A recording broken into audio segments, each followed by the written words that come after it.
everyone, welcome to my monthly favorites video. As usual, I'm a bit late, so let's start.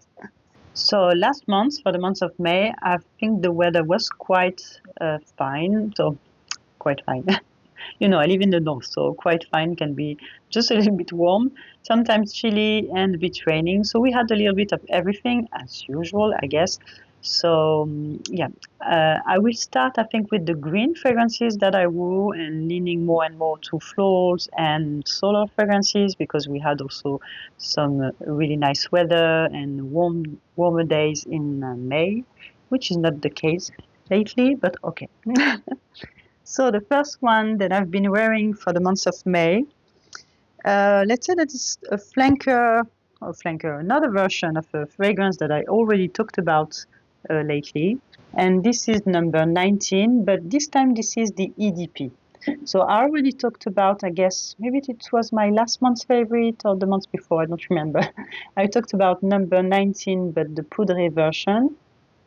But this time I was really longing for the EDP version, which is to me really green, I mean, compared to the poudre version and less powdery, which makes sense, but yeah. So this one is a very green iris. It has something still very soapy and clean to it. It has some narcissus. I think to me, it's a really elegant, but at the same time comforting fragrance because it has this, I don't know, this soapiness, this cleanness, something that reminds me also of the women in my family. I think on my mother's side, most of the women were wearing Chanel fragrances, and this one really reminds me of them. Some of them were wearing Chanel number 5, but my mother, she also she used to wear Allure. What was the other one? Cristal also. I don't know. And this one takes me back to that. Not that it's smelling like number 5. You definitely get Chanel DNA in that one, but it's not super aldehydic. I mean, you have something soapy in it and clean and comforting.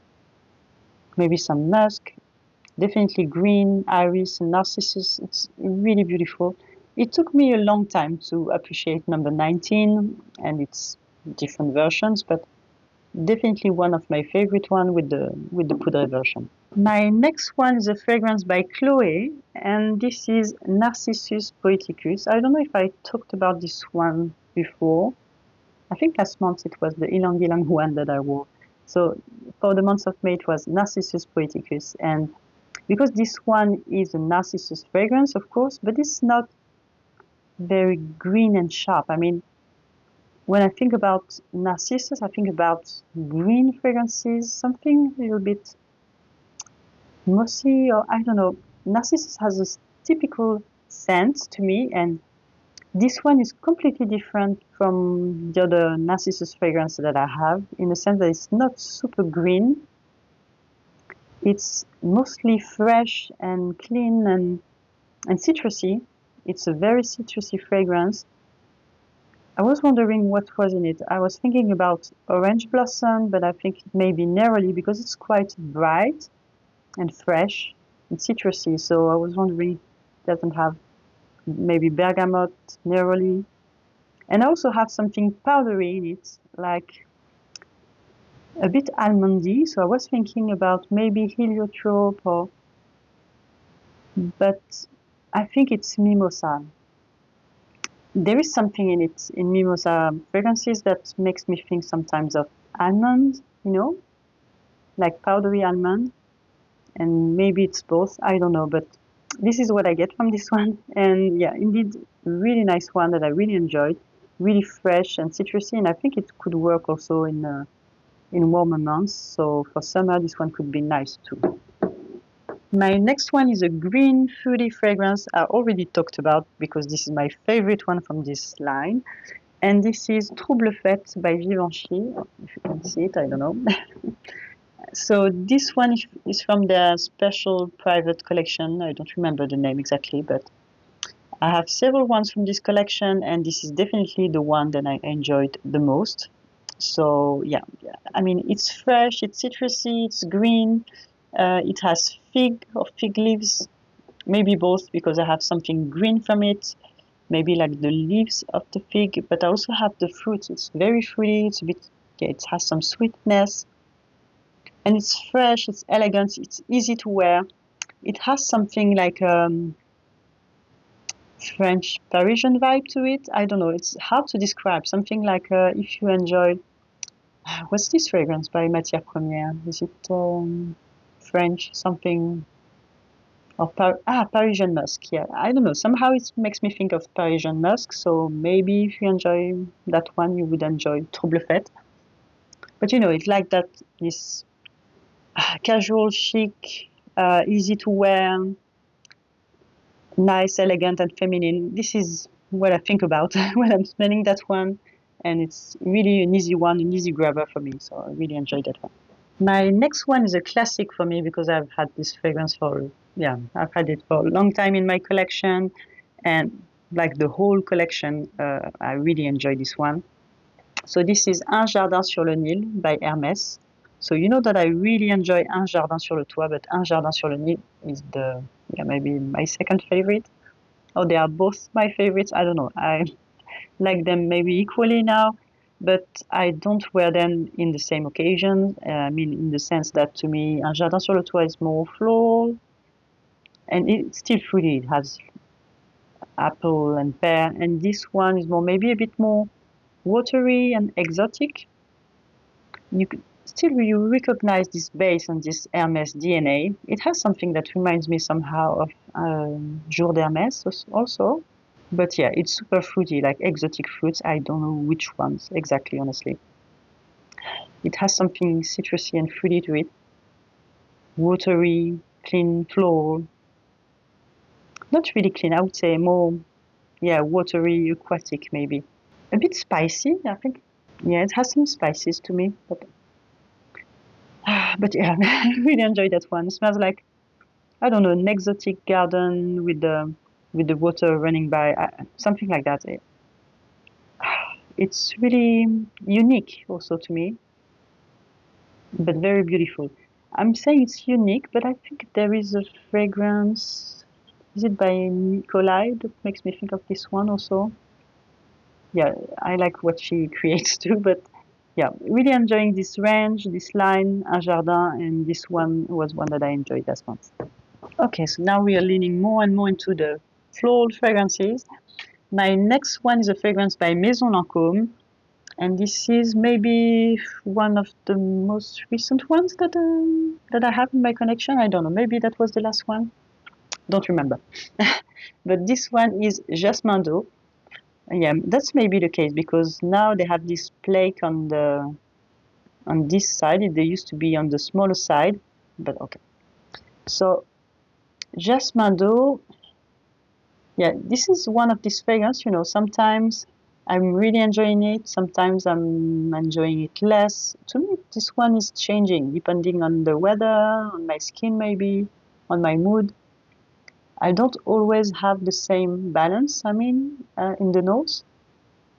So what I had recently was mostly green tea, a fruity green tea from it, which was a bit sharp, but today I'm having more jasmine, which makes sense, but yeah, it's like a jasmine tea. Yeah, it smells like jasmine tea, basically, with a hint of fruitiness, maybe peach or something like that. Yeah, it's quite simple. It's a bit musky also. When it was leaning more on the green tea, it made me think of maybe what's this one, the Elizabeth Arden one or green tea? I don't remember the name exactly, as usual. I have a bad memories for name. That's not good. And yeah, the other one is maybe the one by l'Artisan Parfumeur, which is un jardin pour un été, something like that. Un thé pour un été. Well, you know what I mean. if you know this fragrance by l'Artisan Parfumeur. But today it's less the case. I have more floral notes from it. Yeah, still really, really beautiful. But, I need to be in the mood and it needs to be the right time for me to wear it. So when it's too warm for me, it's leaning a little bit too sharp with the tea notes.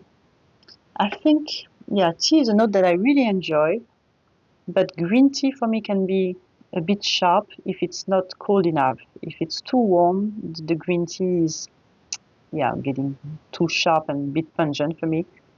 And now today it's quite cold again, and I think it's working really well today. So yeah, that was one that I wore also last month. My next one is a fragrance by Gucci, and this is a fragrance that left me a little bit, I don't know, a bit, I was not sure about it when I got it, and I really enjoyed it last month.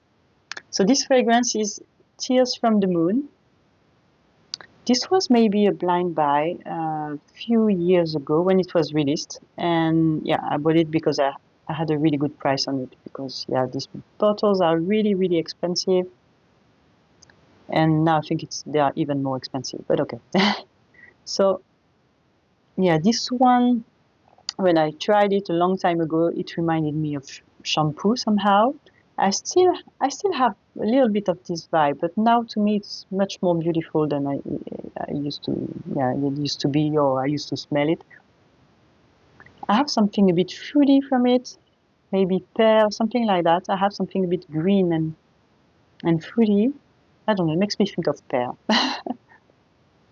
And yeah, white floral, but I think I have maybe something like rose also from it. It's a bit musky and it's really pleasing. I mean, it's like a pleasing, comforting, tender fragrance to me.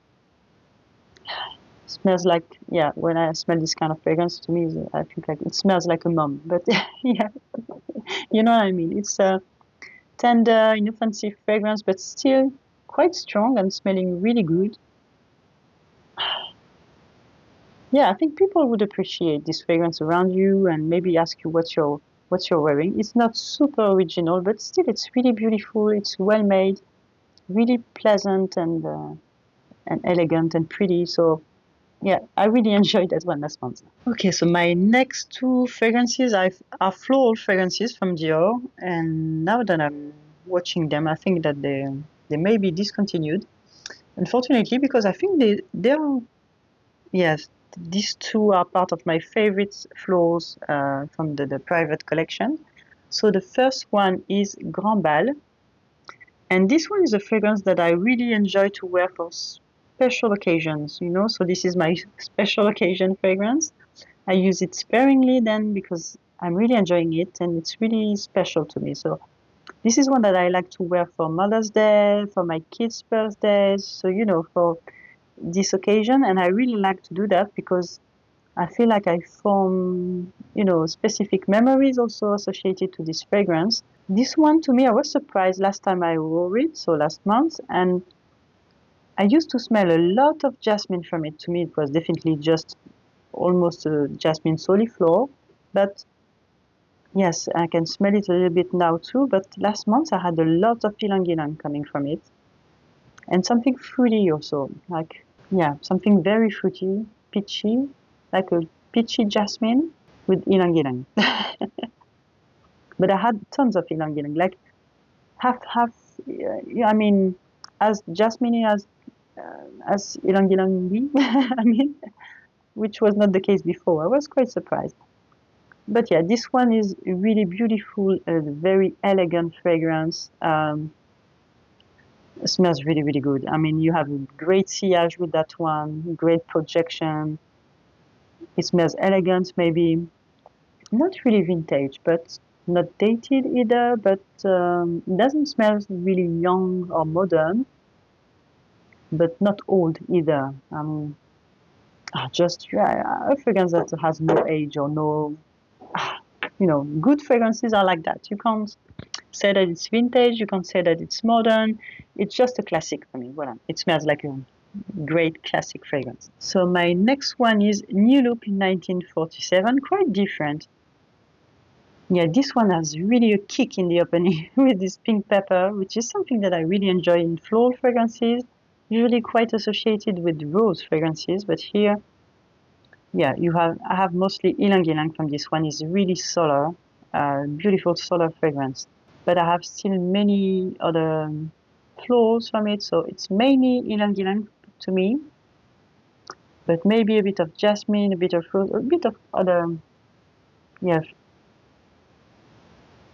other flowers. It smells like a bouquet of flowers, but mostly ylang ylang to me, with a beautiful kick with this pink pepper, which is another that I quite enjoy that in fragrances. When I have this kick in the opening, I like that. And see, it has a beautiful warmer base. So in the evolution, I get something more warmer and comforting. Like, I don't know if it has vanilla. I would say maybe more benzoin. Yeah, definitely benzoin. In that sense, it's reminding me of another fragrance, but somehow Bois d'Arménie. Yeah, it has something that reminds me of Bois d'Arménie in that one. So I'm thinking about benzoin and ylang ylang mostly with that pink pepper kick on it. Really, really nice. I don't think it's still available now that they launched this new version of New Look that I don't really enjoy. I don't know. Hopefully it's still the case, or hopefully we can still find it in the boutique in France or in the Paris boutique. I don't know, but yeah, definitely one of my favorites from this collection, and maybe one that I wore the most. But yeah, really enjoyed that one too. My next one is a fragrance by Yves Saint Laurent from their private collection, and this is and this is Capeline. So this one we definitely, with New Look, and we start to go into summer definitely with these ones, because this smells like a summer holidays. To me, this is beautiful, creamy, floral, like with it's a solar fragrance, but you have lots of lilies, creamy lilies in it. And lilies can be quite cold. I mean, lilies work really well with cold fragrances, cold notes. There are many fragrances which associate lilies and incense, and I think this is a great combo. It's working really well. But here it's definitely solar. It's a solar lilies. You're on the beach. You smell the sand, the sea. Yeah, I think it has ylang ylang too. This is maybe why it's so solar also to me. And it has a beautiful creamy vanilla behind, so really great. It makes me think somehow, because of the lilies, to Joyeuse Tubéreuse, but like a solar version of Joyeuse Tubéreuse. Joyeuse Tubéreuse is super green. I'm really enjoying it, but it's really green. But this one is like a solar version of it. Really pretty. So yeah, if Joyeuse Tubéreuse was maybe too green for you, you didn't like the smell of grass or the green notes in it, you prefer solar version, maybe try this one. Maybe you would enjoy it. But to me, I really, really enjoyed it. And it's funny because it took me, like this one, it took me a little bit, it took me some time to appreciate it, in the sense that when I had it at the beginning, it was really strong, potent, almost indolic. The floors were almost indolic in that one.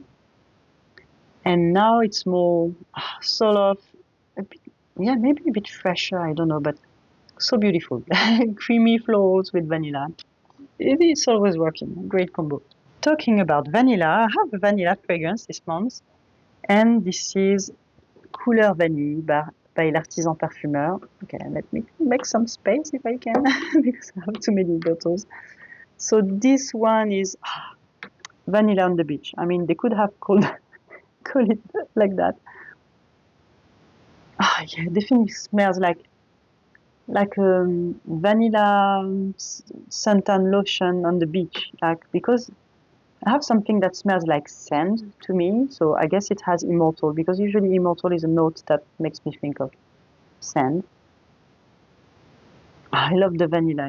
It's really pretty and has something salty also that makes me think of the sea. So it's like sea salt, vanilla, immortal. So good. Really like that one. I think it's quite strong, so could be working in many seasons, but I feel like maybe it would be a bit too strong in summer, especially in the south of France when it's really hot. I mean, they already have almost 40 degrees right now in the south. So yeah, this is not a fragrance that I would wear when it's 40 degrees outside, sorry. But when it's 20 degrees, I think that's a good one. I think for autumn also, this is one that I tend to enjoy because Immortal is a note that I really enjoy also for autumn. I don't know why, but that's like that. It's like that. But yeah, I think this one could work almost whole year long. And yeah, this is one I was longing for also last month. Okay, so after that we had the tea fragrance, and this fragrance is a fragrance that I bought a travel size of, and I put it somewhere, and I couldn't find it anywhere. And I was really longing for it, so I finished all my samples of this fragrance, really to the last drop. Like, yeah, I really, I even opened the sample, trying to get to the last drop because I was really, really longing for this one and craving for it, and I was really disappointed that I couldn't find the travel size. And imagine that for this video, when I was looking for my fragrances, I finally found that travel size that I was looking for. And this is Lost Alice. So you can see I haven't even opened the travel size because I put it aside and I couldn't find it all this time. So yes, I completely finished all my samples, and now it's nice. I can take these samples with me when I travel, but yeah, I have the travel size. So let's open it together, and yes, I will smell it and tell you what it smells like.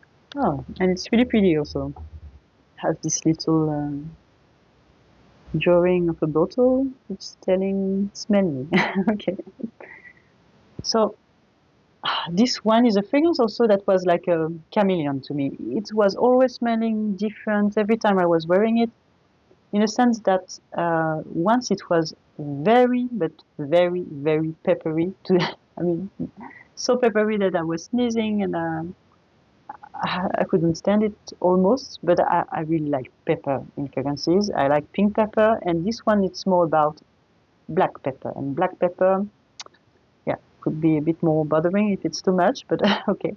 And what I like in this one is that it has these fresh citrusy notes mixed with the tea. So it's black tea. Black tea is very comforting to me. And which made me think of Earl Grey almost, when you have your cup of Earl Grey in the morning, which is my case. So I really like that. To me, it's really comforting. And it has something milky also in it. Usually I'm not into milky fragrances. Milk is a note that they can be cloying for me because I don't like milk in real life. Maybe that's it. But here it's working really well. I don't know. I think the association, the notes are a bit unusual, but associated together, I think it's working really well. So this pink pepper with the black tea, the citruses, the iris, there is something almost rooty to it, almost a bit earthy, rooty to it. Is it the iris maybe?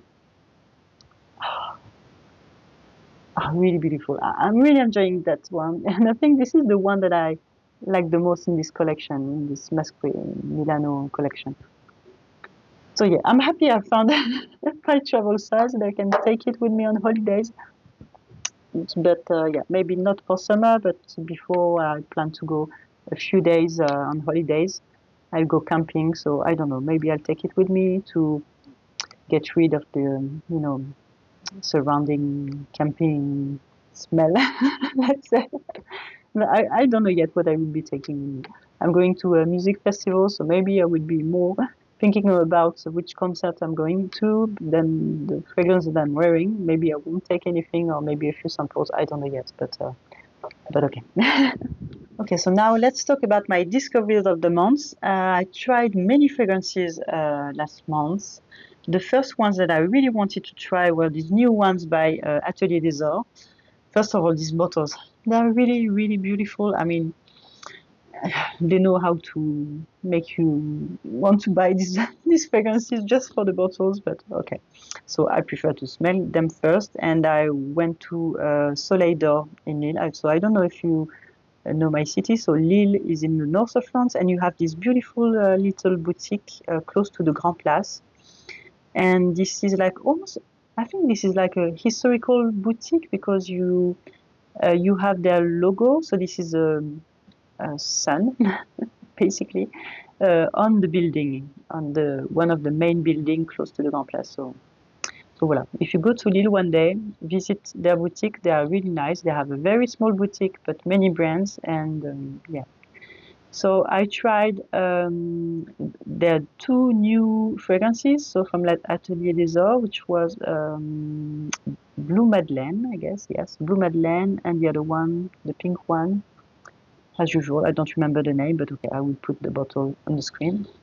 So the first one, the Madeleine, Blue Madeleine one, was the one I was the most intrigued by because I love the the sound of it. I mean, Madeleine fragrance could be nice. I liked it. I found it a little bit gourmand, but not, leaning super sweet and too gourmand, which is something I don't like. So I really enjoyed that it was not super sweet. It has a little bit of sweetness. It's well balanced.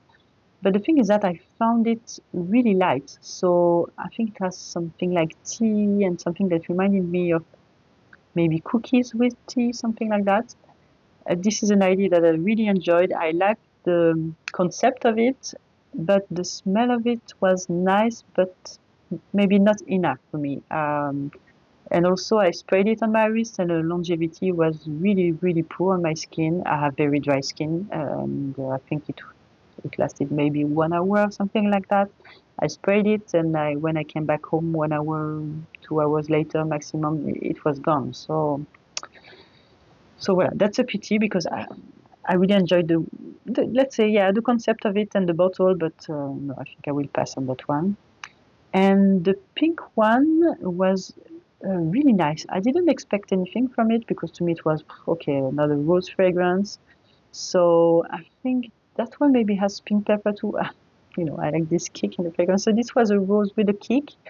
It was well made. It was really nice. It has a great longevity for me. But I think I have already many fragrances smelling like this one, and I don't need one more in my collection. So I will pass on that one too. After that, I smelled the new fragrance by Akro, Infuse.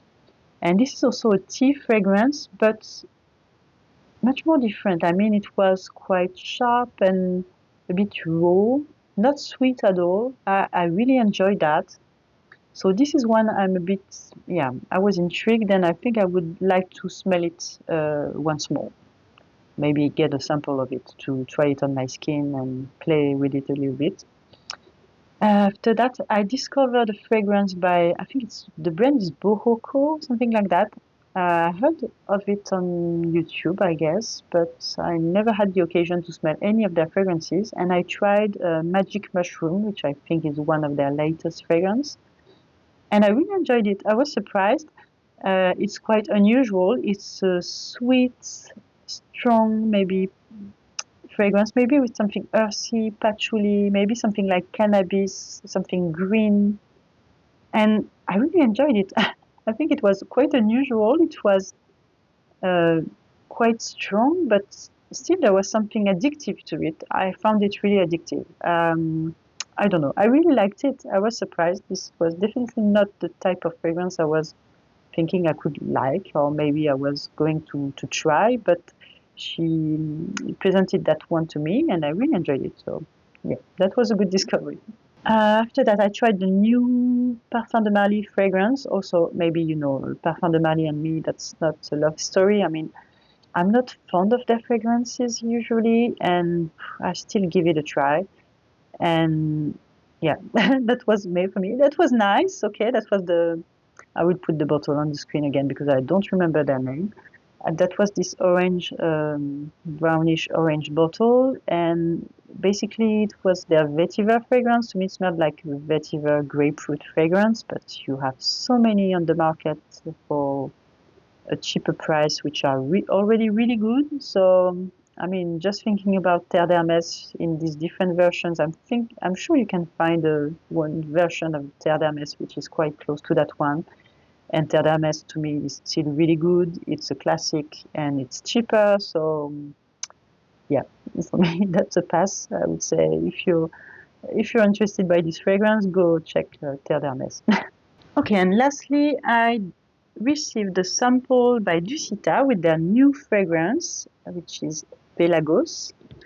So I think it's supposed to be inspired by Greece, just by the name and the picture. I think the picture on the box. And let me spray the paper. I have the little paper that they gave with the notes, which I find it really nice. And I was surprised because the notes that are written on the paper are not necessarily what I got the most. So that's surprising when that's the case. There's something behind, yes, this nice Greek landscape. So Pelagos, let me smell it. Yes, to me this one smells like a fougère, like a May fragrance, but I was going to say like aftershave, but not really, but barber, like a, I don't know, that, something like barbershop fragrance, something like that. Yes, I have something really clean from it, really clean and fresh. I would say maybe something like lavender, geranium, tonka beans. I don't know. This is what I get. I'm surprised by the notes that I see here, but okay. Yes, definitely citrusy. I agree with that. But iris is not necessarily what I get the most here. Sandalwood either, but maybe in the dry down. And there is something that was a bit, yeah, a bit disturbing for me. Like in the dry down, that's the case for me. There is something in the Akro that you have in the fougère fragrances sometimes, or floral fragrances when they are too indolic. There is something that smells a little bit like bad breath to me, and I had it a little bit in that one. So that's not the first time I have this impression sometimes with the Dusita fragrance. Maybe this is something in the Nucor that she use or reuse in her fragrances. But there is a stage in this fragrance, in the evolution of this fragrance, that's reminding me of almost of bad breath. I don't know. But still, still I find that it's really well made, and yeah, I think that's a great creation. Otherwise, yeah, otherwise it's well made. You have this evolution in the fragrance, the different stages are there, the citruses are really nice, the ingredients smell like good quality to me, so yeah, a nice creation. And there is something in the dry down, so maybe I think I prefer the dry down. Is there Okmos or something like that? I don't know if it's the Okmos that's giving me this feeling, but there is something in the dry down that's reminding me also a little bit of other new creation, which was La Rhapsodie Noire. So maybe that's the tonka bean associated with something else, but voila. So it's somehow reminding me of La Rhapsodie Noire without the coffee, with the citrusy opening and the fougère version of it. Okay, if I would describe that one, this is how I would do it, but yeah. So nice, but to me it's leaning, yeah, indeed a little bit more masculine. The opening is quite unisex, I would say, and then it's leaning a little bit more masculine. In the middle, I remembered I was thinking that it was a bit more feminine because I had lots of floral notes. So in the end, it's quite unisex, but at some stage of the evolution, it's making me think a bit more about masculine fragrance or a feminine fragrance, which was a bit new, but still nice creation. I think not for me, but yeah, I really like what she did. So voila, these were my favorite fragrances for the month of May, and also my discoveries of the month. Tell me what you've been wearing lately, and I hope to see you soon in my next video. Bye!